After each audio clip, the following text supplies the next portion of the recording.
Have you ever tried to unbreak an egg? More specifically, a South America-shaped egg?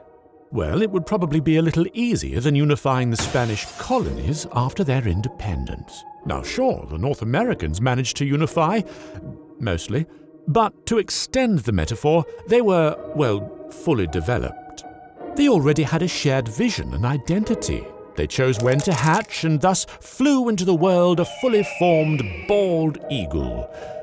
Latin America, on the other hand, was still raw when its egg was cracked open. You see, in the late 18th century, the Spanish ruled a huge chunk of the Americas. All of Central America, almost half of the North, and nearly all of South America, except Brazil. Then came Napoleon, who decided he fancied himself a Spanish omelette. He occupied Spain, deposed its king, and placed his own brother on the throne.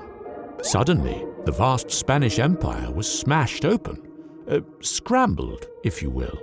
The Spanish colonies saw Bonapartist Spain as illegitimate, and it wasn't long before a tide of insurgencies and revolutions swept across Latin America.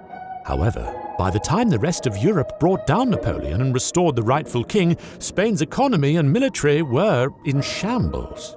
Thus, the new South American countries didn't have much to fear in terms of external threats, so there was no political imperative to remain united.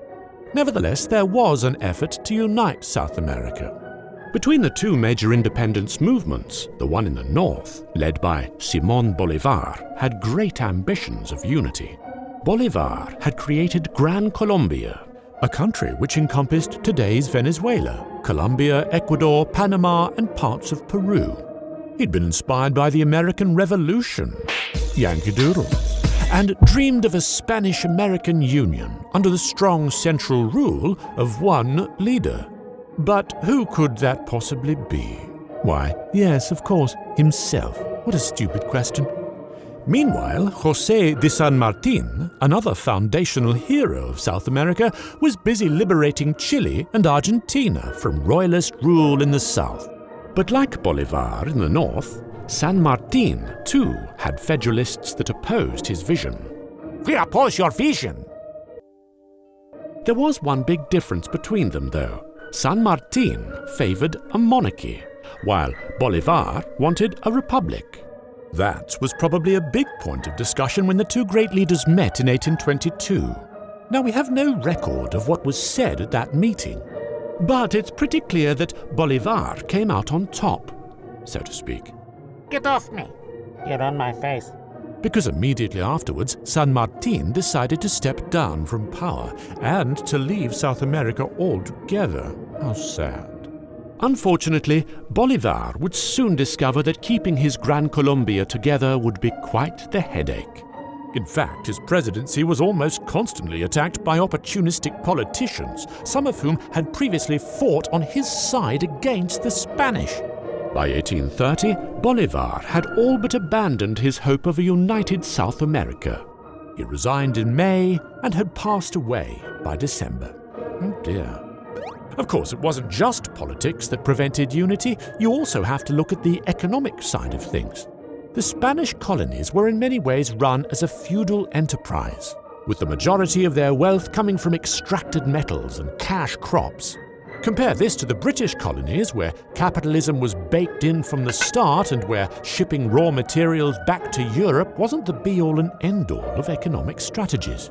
The British-American farmers and capitalists had plenty to gain from union, while the Spanish-American landed aristocracy had plenty to lose. When you look at the geography, things become even clearer. The 13 colonies covered only the eastern coast of North America, stopping at the Appalachian Mountains, so trade and communication between them was relatively simple. In South America, the vast mountains and rainforests were a whole different ballgame. And this really boils down to our final factor, communication. In the north, pamphlets, letters, and newspapers spread across the colonies like wildfire, building the idea of an American identity in opposition to the evil British overlords. You're going to die, Americans? Not by the hair of my chinny chin chin. Or something like that. In South America, the absence of infrastructure made intercolonial communication hard, Not to mention that the feudal economy didn't exactly encourage literacy. In fact, the Spanish Empire forbade any contact between the colonies at all. Everything had to go through Madrid. So, the Spanish colonies did have the political opportunity to unite shortly after independence, but the underlying ingredients just weren't there.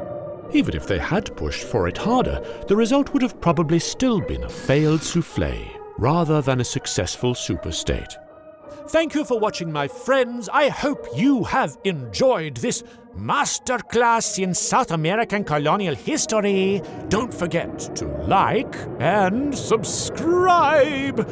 And we'll see each other again for the next illuminating installment of SideQuest. Long may you reign.